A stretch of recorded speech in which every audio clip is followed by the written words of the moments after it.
সোনার মানিকেরা কথায় কথা বেড়ে যায়, তবে একটুখানি আগে যায় না না না না, তবে দেখতে পাওয়া গেল আল্লাহ পাকের সঙ্গে নবী পাকে কথোপকথন হলো, সিদ্ধান্ত হয়ে গেল নবী আমার বিদায় নিয়ে যাবেন। আল্লাহ নবী রেডি হয়ে গেলেন, মালাকুল মউত নবী পাকে জান জব্দ করবার জন্য হাত খানা নিয়ে আল্লাহ নবীর সিনার উপরে রাখলেন। ওরে নুরানি নহর, ওরে নুরানি চার আর পাকর হো, চলে এসো চলে এসো, দেরি করো না। ওরে নুরানি চারা পাকর হো, দেরি করো না, চলে এসো। যেই না হাতখানা দিলেন, তাকে তাকে দেখে আল্লাহ নবী দুটো চোখে গড়া দিয়ে টাপ টাপ করে পানির টোসা গড়িয়ে যায়। মালাকুল মউত আল্লাহ নবীকে লক্ষ্য করে বললেন, ইয়া রাসূলুল্লাহ হাবিবাল্লাহ, ইয়া রাসূলুল্লাহ হাবিবাল্লাহ, হুজুর আপনার চোখ দিয়ে কেন পানি গড়িয়ে যায়? ইয়া রাসূলুল্লাহ, হুজুর আমি মালাকুল মউত জানতে চাই আপনি কি আমার কোনো আচরণে বাধা পেলেন, আপনি কি আমার কোনো কারণে বাধা পেলেন? আল্লাহ নবী কি বললে, ভাই মালাকুল মউত রে, তুমি আমার সিনার উপরে কি চাপিয়ে দিয়েছো ভাই? ইয়া রাসূলুল্লাহ হাবিবাল্লাহ, আমি তো শুধুমাত্র হাতখানা চাপিয়ে দিলাম। ওরে মালাকুল মউত রে, আমার জানা মনে হয় গোটা পাটা আমার সিনাতে চাপিয়ে দিয়েছো। আল্লাহ নবী কথা বলবার পরে মালাকুল মউত লজ্জিত হয়ে গেলেন, হুজুর বিয়াদি মাফ করেন, আর আমি হাত চাপাবো না, বুঝতে পারি না, আমার অজান্তে যদি কষ্ট পেয়ে থাকেন ক্ষমা করে দেন। ইয়া রাসূলুল্লাহ হাবিবাল্লাহ, অজান্তে যদি ত্রুটি হয়ে যায় মাফ করে দেন। কারণ হলো কি, যদি আপনাকে কষ্ট দেয় সে আমার আল্লাহকে কষ্ট দেয়, কেউ যদি আপনাকে খুশি করায় সে জানো আমার আল্লাহকে খুশি করা। একবার জোরে বারে ও জোরেরা যুবকেরা, নবী আবার ডেকে বললেন, ওরে ভাই মালাকুল মউত রে, তবে শুনে রাখো না মৃত্যুর যন্ত্রণা ব্যথা কতটা আমার উম্মত উম্মাতানিদের ব্যাপার আমি নবী শুনতে চাই। কয়েকটি যখন আমার নবী পাকের একটু বিশ্লেষণ ব্যাখ্যা শোনালেন, নবী আমার কাঁদতে লাগলেন, ওরে ভাই মালাকুল মউত রে, আমার উম্মত উম্মাতানি দিকে মৃত্যুর কষ্টটা দিও না, ওদের মৃত্যুর কষ্টটা আমি নবীকে দাও, আমি নবীকে দিয়ে আমার জানটা কবজ করে নাও, তবে উম্মত উম্মাতানি দিকে কষ্ট দিও না। একবার জোরে বলেন, আর একটু জোরে বলেন। কি নেতা পেয়েছেন আপনি একটু ভেবেছেন? যে মানুষটি, যে নবী ইন্তেকালের সময় আমাদের কথা বলতে পারেনি, মালাকুল মউত রে কষ্ট আমাকে দাও, আমার উম্মতের মৃত্যুর কষ্টটা দিও না, কারণ আমি নবী, আমার উম্মতের কষ্টটা আমি রাসূল সহ্য করতে পারবো না। 63টা বছর এক সেকেন্ড ভুলে নাই, মৃত্যুর সময় ভুলে নাই, মরণের পরে কি ভুলে গেছে বলে মনে হচ্ছে? কিয়ামত পর্যন্ত নবী কবরে শুয়ে উম্মত উম্মাতানিদের জন্য কাঁদবে, আজ কাঁদছে, সেই উম্মত আমার নবীকে চিনল না। ও আল্লাহর বান্দা, তুমি কি জানো তুমি নবীকে চেনো না, কিন্তু তোমার নবী তোমার কথা বলে না। ও কুলটি লাগবে জোয়ানেরা, তবে শুনে রাখেন, না না না না, তবে দেখতে পাওয়া গেল আল্লাহ নবী ইন্তেকাল করবেন, নবী আমার বিদায় নিয়ে যাবেন। আল্লাহ বাইরে সতর্কতা বার্তা জানিয়ে দেয়, ওরে মালাকুল মউত রে, শুনে রাখো, না না না না, খবরদার আবু বকরের সঙ্গে আমার নবী জানকে কবজ করা যাবে না। কারণ হলো আবু বকর আমার নবীকে যতটা প্যার করে, আমার নবী আবু বকরকে ততটা ভালোবাসে। ও মালাকুল মউত রে, আবু বকরের সম্মুখে আমার নবী জান যদি কবজা করা হয়, আবু বকর কলিজা ফেটে মারা যাবে। একবার জোরে বলেন, আর একটু জোরে বলেন। আমরা নবীকে কতটা ভালোবাসি তার কোনো প্রমাণ টমান কিছু আছে? কিন্তু আবু বকর সিদ্দিকের ব্যাপারে আল্লাহ নিজে বলেছেন, মালাকুল মউতের খবরদার, আবু বকর সম্মুখে আমার নবীর জান কবজ যদি করা হয়, আবু বকর কলিজা ফেটে মারা যাবে, আমি আল্লাহ ওটা চাই না। আল্লাহ আবু বকর সিদ্দিক তিনি তো নবীর বড় পাগল পারা দিবানা সাহাবা, নবী অসুস্থ বলে তিনি তো রাসূলুল্লাহর নিকট ছাড়েন না, তবে কিভাবে জান কবজ করব? আল্লাহ আল্লাহ বলছে মালাকুল মউত রে, ও চিন্তাটা আমি আল্লাহ আমার, ও দায়িত্বটা আমি আল্লাহ আমার, যাও। আল্লাহ পাক কি করলেন? আবু বকর সিদ্দিক হুজুরের মনটা একটু উদাসীন করে দিলেন। বাবারা একটু আসতে বাপ, চেঁচামেচি করো না, শোনা মানে চুপচাপ বসো। একবার দরুদ শরীফ আল্লাহুম্মা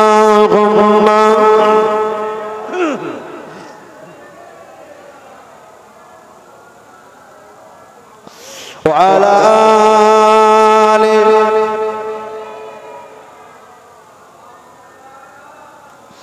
একদিন তোমার নাম মসজিদে গবে এলাম, একদিন তোমার নাম মসজিদে গবে এলাম, তৈরি থেকো তৈরি রেখো সুন্নতে আমল ঈমান, একদিন তোমার নাম মসজিদে গবে এলাম।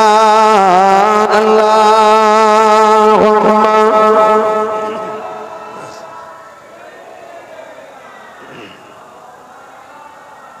খুব মহব্বতে ওয়া আলা আলি।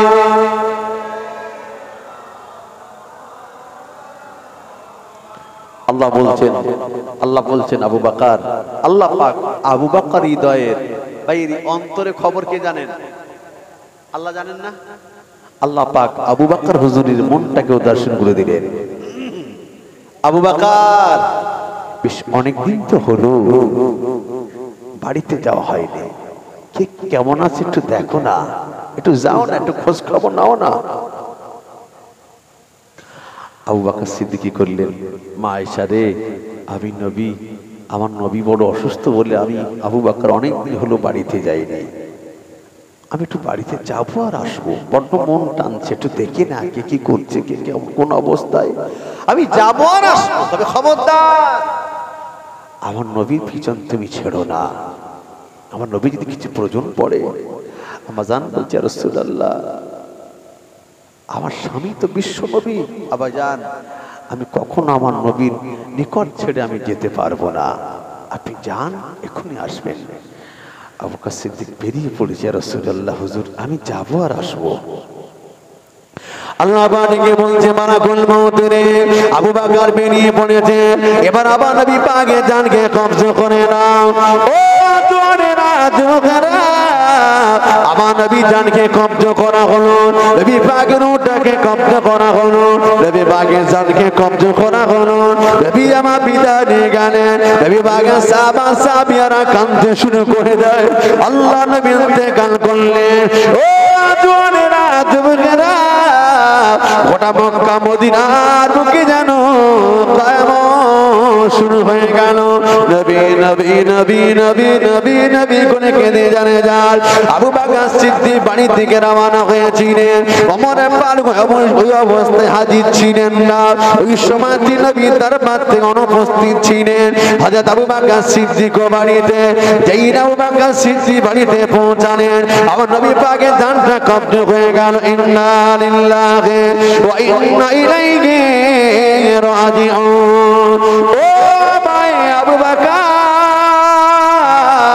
তুমি কি খবর রাখো না, আমার নবী আর বেঁচে নাই, আমার নবী আর বেঁচে নাই, নবী আমার ইন্তেকাল করেছেন, নবী আমার বিদায় নিয়ে চলে গেলেন।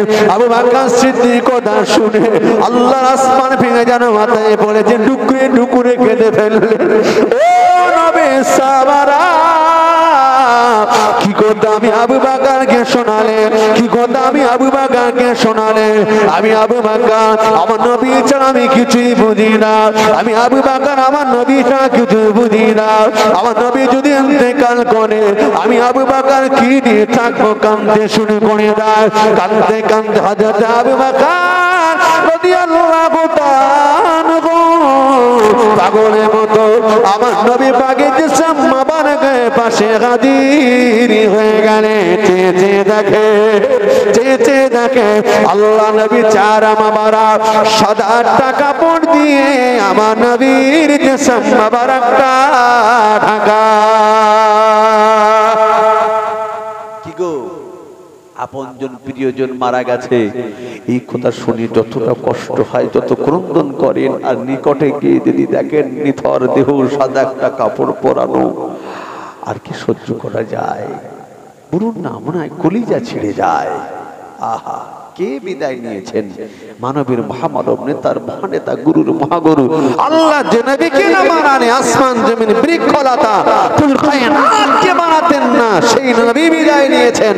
যে নবীর ওসিলায় আল্লাহ সব কিছু বানিয়েছেন, আজ সেই নবী নাই।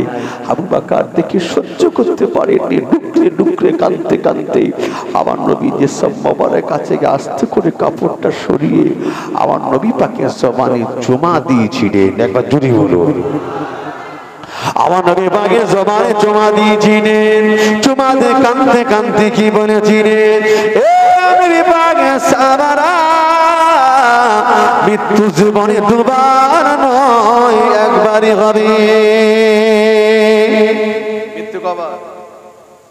মরব, তবে ওই মরণটার জন্য বেঈমানে হালেতে না হয়ে যায়। চাওয়ার দরকার আছে না নাই আল্লাহর কাছে?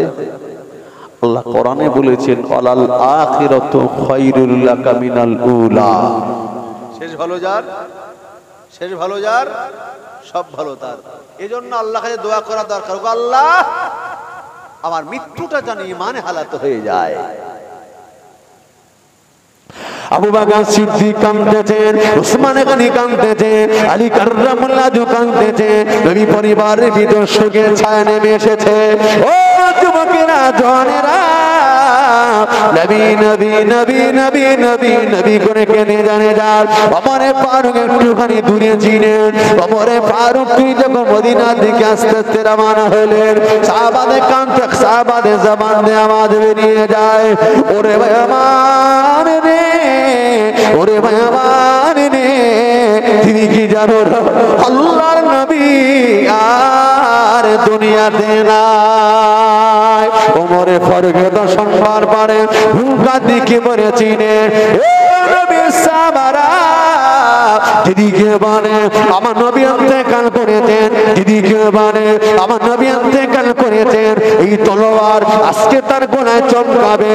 যেদিকে মানে আমার নবী পাক ইন্তেকাল করেছেন, ওমরে তলোয়ার আজকে তাকে দুখণ্ডিত করে দেব না না না। ওমর ফারুক আমার নবী পাকের বড় পাগলপানা সাহাবা ছিলেন। ওমরে ফারুক আমার নবী পাকের বড় দিওয়ানা সাহাবা ছিলেন। কাঁদতে কাঁদতে আগে আসে, আরে কেউ কোনো কথা বলছেন না। ওমরে ফারুকের দিকে যদিও সবাই ভয় পায়, ওমরে ফারুকের পাওয়া দিয়ে আল্লাহ পাক আলাদা।